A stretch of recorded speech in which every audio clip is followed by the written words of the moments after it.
জীবনে বহুত পুলিশ মানুষ দেখেছে, আমার মতন অনেস্ট পুলিশ আজ পর্যন্ত কোনো মানুষ দেখিনি। আমি দেখাবো, আমার দেখাতে হবে, কারণ সরকার আমার গুরুদায়িত্ব দিয়েছে। আমি পুলিশ, জনগণের সেবক, আমি মানুষের বন্ধু, বন্ধুর মতো করব। আর যে শত্রুপনা করবে তাকে আমি দেখাবো শত্রু পাড়ার কি জ্বালা। আমাকে চেনো না শালা?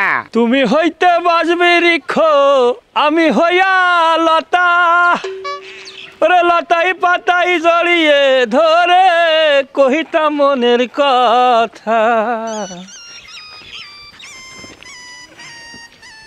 মনের কথা মুখে বলা যাবে না, জানলে আগে তোমার সনে প্রেম করিতাম না রে বন্ধু, প্রেম করিতাম না, ভালোবাসার জ্বালা। তোমার নাম কি বলো? মোহাম্মদ সাইফুল ইসলাম। তুমি চরম অপরাধ করেছ, তোমার অপরাধের কোনো শেষ নেই, ক্ষমা হতে পারে না। ক্ষমার অযোগ্য অপরাধ তুমি করেছো। আমি কি এমন অপরাধ করলাম স্যার? ধন্যবাদ তোমাকে, তুমি প্রশ্ন করেছো তুমি কি অন্যায় করেছো। হারামখোর নাম দিয়েছো সাইফুল ইসলাম। আরে কি সুন্দর নাম, সাথে ইসলাম যোগ করেছো। আর আমার দেখে পসাদ করে উঠে পুরো শরীরটাকে নাপাক করলে পেশাব এক জায়গায় হয়ে গেল, এর মতো অপরাধ আর পৃথিবীর কেউ করে? বলো। জি না স্যার। এই খামোশ বেদ কর না। ইসলাম ধর্মের মানুষ আমরা, আমার ইসলাম ধর্মে বলা আছে খুব সাবধান, খুব খেয়াল। মানে আমি হিসু করে অবশ্যই আমি পানি ব্যবহার করব, কারণ যে কোনো সময় আমার মৃত্যু হতে পারে। তুমি স্মরণে মরণতি নিকটে টিকিট নাও কবরের, কবরের বাতি তোমার কে জ্বালাবে। নামাজ না পড়িয়ে তোরা বসে কেন মনরে, নামাজ না পড়িয়ে তোরা বসে কেন। স্মরণে মুসলমান কখনো নাপাক অবস্থায় থাকতে পারে না, তাই তোমার অপরাধের শেষ হয় না। স্যার আমার খুব ভুল হয়েছে স্যার, আমার মাফ করে দেন স্যার। স্যার আমি কি আপনার পায়ে একটু সালাম করতে পারি স্যার? কেন কেন? আমার জন্মদাতা পিতাও আমাকে এইভাবে শিখায়নি স্যার। আসলে আপনি ঠিকই বলেছেন, মরণতি নিকটে টিকিট নেও কবরের। জি। কবরের বাতি তোমার কে জ্বালাবে? জি ঠিক। নামাজ না পড়িয়ে তোরা বসে কেন? না, নামাজ না পড়িয়ে আমরা বসে কেন? না ঠিকই, আমার আসলে খুব ভুল হয়েছে, আমার মাফ করে দেন স্যার। আমি যেন আগামীতে নামাজ পড়তে পারে আর ঠিক মতো পরিষ্কার পরিচ্ছন্নতা থাকতে পারে। অবশ্যই অবশ্যই আমাদের ভুল আমরা যারা হিসু করে পানি ব্যবহার করি না, চরম ভুল। যারা আমরা বাথরুম করে কুলুপ ব্যবহার করি না, চরম ভুল। মানুষ তো জানে না। যাও, ক্ষমাই পরম ধর্ম, আল্লাহ মাফ করবে। যাও যাও, ঠিক মতো করে না, যাও যাও যাও। মরণতি নিকটে। শালার কবুতর উড়িয়ে গেল কমনি রে, বুঝতে পারলাম না। শালার বললাম তো, তারেও তো বসিনি, এদিকও তো বস। শালার কবুতর এমন তারা কাম চিন্তা করো। প্রিয়তি যা কইল আমার, ওরে খাস স্যার। তোমাকে আমি অ্যারেস্ট করতে বাধ্য হচ্ছি। আমার অপরাধ স্যার? তোমার অপরাধ ক্ষমার অযোগ্য। কেন স্যার ক্ষমার অযোগ্য? কি অপরাধ করলাম আমি? খামাস, তুমি কি শোনোনি জীব হত্যা মহাপাপ? তুমি 2 হাত দিয়ে ডলা মেরে কতগুলো পিপিলিকে হত্যা করেছো বলো? স্যার এই একটা কথা বললেন, পিঁপড়ে আমার কামড়িয়ে ফেসো ফেসো করে নিয়ে যাচ্ছে, আমি কি পিঁপড়ে চুমো খাবো স্যার? খামাস, বেদ কন্যা পুরুষের বাচ্চা, তোমাকে ভাবতে হবে সব পিপিলিকা তোমাকে কামড়াচ্ছে না। কেউ কামড়াচ্ছে, কেউ হেঁটে বেড়াচ্ছে, কেউ কামড়ানোর জায়গায় খুঁজে পাচ্ছে না, আবার কেউ কুলো কুলো কুলো কুলো করে ইয়ারকি মেরে বেড়াচ্ছে। তুমি বেঁচে তো মারবা, কেন গড়গড়ানো ফেললে? পিপিলিকা কি বাইসে মারা যায় নাকি? একটা কথা বললেন আপনি। অবশ্যই মারা যায় স্যার। আপনারা যখন আসামি ধরতে যান তখন কি আপনি বাইসে মারেন নাকি? আপনারা তো ভালো মন্দ গড়ান বেরিয়ে যান, পিঁপড়ে যখন ঝাড়ে না স্যার তখন ওই বাইসে মারা যায় না স্যার। খামাস এক পুরুষ করতে চাইলাম না, হয়ে গেছে। আমরা দুষ্কৃতি ধরার জন্য মহল্লায় যে আমরা আতঙ্ক তৈরি করি, তাই গড়গড়ে 2-1টা দিতে হয়। এটা পিঁপড়ের সাথে মিশলে হবে না। শোনা, যাও এসো, নিজেকে শুধরে নাও, ঠিক আছে, যাতে তোমার হাতে আর জীব হত্যা হয় না। শোনো, নাম কি? আমার নাম হ্যাঁ বলো। নাম আপনার যে ব্যবহার, আরে বলো নাম কি বলো। আমার নাম দরবেশ। দরবেশ মোহাম্মদ বলতে কি হয়? শোনো, এরাম পুলিশ তো। মোহাম্মদ দরবেশ, সাবধান। জি স্যার। দুইটার আমি ভালো। মোহাম্মদ রাসূল পাক সাল্লাল্লাহু আলাইহি সাল্লামের নাম মোহাম্মদ। দরবেশ মানে পীর আউলিয়া দরবেশ না হলে এই দেশে আমরা নামাজ কালামই শিখতাম না, ঠিক আছে? ঠিক আছে স্যার। খামোশ। স্যার আমি তাই কইলে নি। তাই আমি মনে করি মাথায় রাখবে জীবত্তা মা বাপ। তাই ইসলাম ধর্মকে অসম্মান যাতে না হয়, যাতে বড় করে দেখা যায়, সে কাজ করবে। যাও। আপনারাও আসামি লেগে একটু বাইসে মাইরেন। খামাস বেদ কন্যা মাইন্ডটা কি সেটার বেশি হয়ে গেল নাকি? প্রতিবারে পাশা পাশা মোটা পাইছি তো এটা সাইন দিয়েছি, ও কোনো ব্যাপার না। খামোশ বেদ কন্যা। ও তো চলে গেছে। কোনে গেল আমার বিনা অর্ডারে বিনা হুকুমি? কোনে কিকের বাচ্চাটা ঠিক নেই। এই তোর আমি খুঁজি হাট। আমি তোর খাতি দিই পত্তি দিই, তোর কোন বাপ খাতি দেয়? এই আমার দিক টাকাকে ছাড়বো মানে? আমি তোর রীতি রকম খাতি দিই পত্তি দিই সুতি দিই থাকতে দিই সব আমি করি, আর তুই আমার বিনা অর্ডারে কেন দোকানদারের কাছে গেছিস? দোকানদার দেখলে লালিয়ে ভুলে চলে যাও। এই দোকানদারের গাছে কি বাসনা করে? নারকেল তেল না কোয়া তেল না তিব্বত কদুর তেল? ওরে গোলাম, আমি লবণ খা বাটি কিনতে আইছি। তোমার বলে লবণ খেয়ে বলে হয় না বলে, তাই বাটি নিয়ে আইছি। বাটি দিতে তোমার লবণ দেবো। ছেড়ে দাও, দোকানদার তো ডেলি গোসল করে, তুমি তো শীত আসি একদিনও গোসল করো না। এই তুই আমার সম্বন্ধে রাস্তায় বাইক খাড়া দিয়ে বলে বলে বেড়াচ্ছিস তাই না? তোর আমি তালাক দিলাম, তোর আমি তালাক দিলাম, তোর আমি তালাক দিলাম। আরে ছাড়ো তো, তালাক দিলাম আর কি হবে রে? আমার মনে আর বিয়ে হবে না নে। এই আমি বিয়ের পর থেকে লক্ষ্য করে দেখছি তোর পর পুরুষের দিক বেশি লোভ বেশি। কে আমার কোন দিকটা কমতি? আমি কি পুরুষ না? আরে তুমি আমার বাপ আছে না পুরুষ? বাপ দিছিল বলে তোমার সাথে আমি সংসার করে গেলাম। অন্য মেয়ে হলে আর সংসার করতো না। তুমি আমাকে তালাক দিবা? দাও তালাক, দাও তালাক। এক তালাক, দুই তালাক, তিন তালাক। যা আমার সামনে ঝরে যা। খামাস। জি স্যার। আসসালামু আলাইকুম স্যার।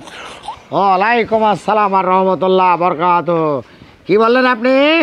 স্যার আমার বেহা বেশরম বেজাত মহিলা ও আমার বউ না, আমি ওর ডিভোর্স দিয়ে দিলাম, তালাক দিয়ে দিচ্ছি স্যার। এই মহিলা তোমার কি হয়? স্যার এই 1 মিনিট আগেও আমার কিছু হইতে, এখন স্যার কিচ্ছু নেই স্যার। আর এখন কি? এখন আর চিনিই না স্যার, জানিই না স্যার। আমি বিয়ে কি খাতা কলমে হয়েছিল নাকি মুখে মুখে? খাতা কলম অবশ্যই। কাজী মুখের কথায় কাজ হয় না, মুখের কথায় কাজ হয় না। তালাক দিতে হলে এখন কোর্টে যায় ডিভোর্স লেটার লিখে তাকে উকিলের মাধ্যমে পাঠাইতে হয় জনাব। আন্দাজে বললে তালাক হয় না। আর তুমি যদি তোমার স্ত্রীকে সম্মান না করো, তোমার স্ত্রী তো ভালো থাকতে পারবে না। তুমি যদি তোমার স্ত্রীর সমস্ত কিছু বাজার থেকে এনে দিতে, তাহলে তোমার স্ত্রী তো অবশ্যই দোকানে যেত না, তাই না? তাহলে দোষ কার বলো তো? সবসময় আমরা নারীর দোষ বেশি দিই, কিন্তু না, পুরুষের দোষও আছে। আগো মা, কি বলবো স্যার, এই মানুষটার সাথে সংসার করে আমি কোনোদিন সুখ পেলাম না স্যার। আমার বাপে বিয়ে দিয়েছিল বিদায় আমি সংসার করলাম স্যার। দেখেছো তুমি? দেখেছো নারীর কত কষ্ট? আরে ভাই, তুমি তো কখনো নারী হওনি। নারীর অনেক জ্বালা আছে। আচ্ছা ধরে নাও যে এমন একটা বোন যদি তোমার থাকতো, আর সেই বোনটা যদি আমি নিতাম, আর আমি যখন তার উপর অত্যাচার করতাম, যখন তুমি জানতে পারতে যে আমার বোনের ওপর রাত দিন বেঁধে অত্যাচার হয়, তখন তুমি কি করতে বলো? কি করতে? অবশ্যই তোমার রাগ হতো। তখন তোমার মনে হতো যে আমার বউ নাই পুলিশের চাকরি করাটা কি, ওকে আমি দেখে নেব, তাই না? তাই আমি বলি কি, স্ত্রীকে সম্মান করা শেখো ভাই। এতে কমতি হবে না কোনো কিছু। আমার স্ত্রী যদি আমার কাছ থেকে সম্মান না পায়, এর মতো দুঃখ যন্ত্রণা পৃথিবীতে আর হতে পারে না, আমি মনে করি। স্যার আসলে পুলিশ যে স্যার শুধু ডান্ডায় মারতে পারে না, ঠান্ডাও করতে পারে স্যার। স্যার আসলে স্ত্রী যে স্যার এত আদরের জিনিস, আদরের পাত্রী স্যার, আমি বুঝতে পারলাম না স্যার। আপনার কাছে শিক্ষা পেলাম স্যার। স্যার আপনি আমার মাপকে দেন, আর আমার স্ত্রী আমার কথাটা শুনতে বলেন, আমি নিয়ে যাই। আমি চেষ্টা তো করি। তুমি দাঁড়াও। আচ্ছা মা, আপনি তো শুনলেন আপনার স্বামী খুব অনুতপ্ত। আমি কি বলবো মা, তা আমি বলি কি যে আপনার স্বামীকে আপনি গ্রহণ করুন, আপনি বাসায় চলে যান। স্যার আপনি তো মানুষ না স্যার, আপনি ফেরেশতা। আর আপনার মতো মানুষ যদি আমাকে বলে আমি কথা না শুনে পারি স্যার।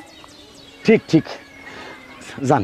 স্যার আসলে আমি জানতাম পুলিশ জনগণের বন্ধু, কিন্তু আজকে তার প্রমাণ পেলাম স্যার। স্যার আসসালামু আলাইকুম স্যার। আসসালামু আলাইকুম, আসুন। দোয়া করি। স্যার জি স্যার। আসসালামু আলাইকুম স্যার। আসসালামু আলাইকুম, আল্লাহ মঙ্গল করুক, দোয়া করি। ভাই গো ভাই, 6 মাস ধরে পুলিশের ট্রেনিং করেছি। ট্রেনিংয়ে শুধু বারবার একটা কথা শুনেছি, পুলিশ জনগণের বন্ধু, পুলিশ জনগণের বন্ধু। তা আমি তো জনগণের বন্ধু, সুবিধা অসুবিধা দেখভাল করার দায়িত্ব তো আমার। আর কে কি করলো না করলো সেটা তো এত দেখার দায়িত্ব আমার না। বড় বড় স্যার আছে, বড় বড় অফিসার আছে, তারা দেখবে। এই মলটা দেখা যাচ্ছে, সামনে একটু যেতে হবে। দোস্ত কি হয়েছে শুনেছিস? ওই নাকই বাজারে যাত্রা হচ্ছে, সে ধোঁয়া ধোঁয়া 15টা ছেড়িয়ে গেছে। হ্যাঁ যাত্রী হবে মানে তুই যাস বা না যাস, আমি কিন্তু আগে চলে যাবো। তুই যাবি, আমি কি বসে থাকবো নাকি? তোর সাথেই যাবো। ওই সামনে যে বসতে হবে কিন্তু। ঠিক আছে, তুই একাই খেয়ে নিলি, তা আমার কাছে একটু দে। ওরে দাঁড়া, দিবারে ভিডিও নাম করছিস কেন?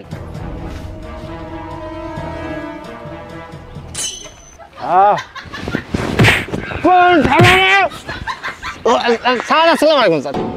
ওয়ালাইকুম আসসালাম আর রহমতুল্লাহ বারাকাতু। খালাস! ইসলামী দেশে তুমি দাঁড়িয়ে হিসু করো, আবার গালের মধ্যে ধুমো ছড়ো, এও হইরে ছাড়ো। এই নাম বলো। আমার নাম স্যার মতলেব। মতলেব? জি স্যার। তোমার নাম বলো। মোহাম্মদ ইকবাল হোসেন। ইকবাল হোসেন। নামগুলো তো সুন্দর। বাবা মাকে এটা শিখিয়েছে, বিড়ি গালে করে মানুষের একটা বাসা বাড়ির সামনে করে দাঁড়িয়ে হিসু করতে হবে। এই তোমার জানার দরকার ছিল এই বাসাতে একটা মাবুন থাকতে পারে, সেই মাবুন ইটির ফাঁকা দিয়ে দেখে ফেলতে পারে। খামোশ! স্যার আমার ভুল হয়ে গেছে স্যার। ভুল হয়ে গেছে? ভুল মানুষের কত হয়, সকালবেলা ডিউটি করতে লাভিছি আর শুধু ভুল ভুল আর ভুল। এই ভুলই গেল না। কেন তোমরা বোঝো না? আরে তোমরা কি ফিটার দুধ খাও? তোমরা তো বড় হয়েছে, তোমাদের তো বয়স হয়েছে। দাঁড়িয়ে হিসু করলে কে বলো? দাঁড়িয়ে হিসু করলে কিডনিতে প্রেশার পড়ে, তার মানে কিডনি ড্যামেজ হয়ে যায়, মানুষ মারা যায়। বসে পেশাব করলে কি হয়? কিডনিতে প্রেশার কম পড়ে, মানুষ মারা যায় না। কেন বোঝো না বলো তো? আরে ইসলাম ধর্মের মানুষ তুমি আমি দাঁড়িয়ে শয়তানের মতন হিসু করতে পারি? তুমি আমি দাঁড়িয়ে পানি খেতে পারি? তুমি আমি দাঁড়িয়ে চা খেতে পারি? বলো না। না এগুলো না, পারি না। কি বলো? পারি না স্যার। কথা কই না রে? জি স্যার, জি স্যার। এই অপরাধ দ্বিতীয়বার করবে কিনা বলো? না স্যার, না স্যার, আর কোনোদিন করবো না স্যার, আর কোনোদিন করবো না। বুঝতে পেরেছি, পেদানি খাওয়ার ভয়তে এখন এটা বলতেছো। শোনো, এই ভয় ভয় নয়, আসল ভয় বাবা কবর। বুঝতে পেরেছো বাবা? জি স্যার, জি স্যার। কবরে তোমার আমার যেতে হবে। তাই আমি মনে করি তোমাদের একটু শিখতে হবে, তোমাদের বুঝতে হবে। আরে আমি ডিউটি করতে এসে দেখলাম ম্যাক্সিমাম মানুষ আমরা ভুল রাস্তায় চলি, ভুল ভাল কথা বলি, ভুল ভাল ভাবে চলি না। এগুলো পরিহার করতে হবে। জি স্যার। ঠিক আছে, ওয়াদা করলে তো? জি স্যার। দাঁড়িয়ে হিসু করা যাবে না, পানি বাদে হিসু করা যাবে না, দাঁড়িয়ে পানি খাওয়া যাবে না, জি স্যার। দাঁড়িয়ে চা খাওয়া যাবে না। কি বললাম? দাঁড়িয়ে পানি খাওয়া যাবে না, দাঁড়িয়ে চা খাওয়া যাবে না, দাঁড়িয়ে মুতা যাবে না। হিসু হিসু। স্যার আসি স্যার, আপনার প্রত্যেকটা কথা যেন আমরা অক্ষরে অক্ষরে পালন করতে পারি। আমাদের জন্য দোয়া করবেন স্যার। আসসালামু আলাইকুম। ইনশাল্লাহ। ওয়ালাইকুম আসসালাম রহমতুল্লাহ। আসসালাম। আল্লাহ মঙ্গল করুক তোমাদের। আমি সারাটা দিন ধরে আমি আপনাদের সাথে ছিলাম ভাই, তো মানুষ তো ভুল করবেই, আমাদের ভুল ভাল তো হবেই। তো যাই হোক, আল্লাহ যেন আমাদের শুধরানোর তৌফিক দান করেন।